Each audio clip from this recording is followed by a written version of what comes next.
If you've learned a lot about leadership and making a movement, then let's watch a movement happen start to finish in under 3 minutes and dissect some lessons. First, of course, a leader needs the guts to stand alone and look ridiculous. But what he's doing is so simple, it's almost instructional. This is key. You must be easy to follow. Now here comes the first follower with a crucial role. He publicly shows everyone else how to follow. Notice how the leader embraces him as an equal. So it's not about the leader anymore, it's about them, plural. Notice how he's calling to his friends to join in. So it takes guts to be a first follower. You stand out and you brave ridicule yourself. Being a first follower is an underappreciated form of leadership. The first follower transforms a lone nut into a leader. If the leader is the flint, the first follower is the spark that really makes the fire. Now here's the second follower. This is a turning point. It's proof the first has done well. Now it's not a lone nut and it's not two nuts. 3 is a crowd and a crowd is news. A movement must be public. Make sure outsiders see more than just the leader. Everyone needs to see the followers because new followers emulate followers, not the leader.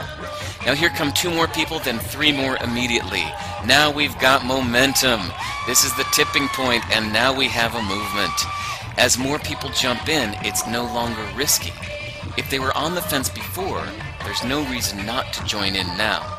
They won't stand out, they won't be ridiculed, and they will be part of the in crowd if they hurry. And over the next minute you'll see the rest who prefer to stay part of the crowd, because eventually they'd be ridiculed for not joining. And ladies and gentlemen, that is how a movement is made. So let's recap what we've learned. If you are a version of the shirtless dancing guy, all alone, remember the importance of nurturing your first few followers as equals, making everything clearly about the movement, not you.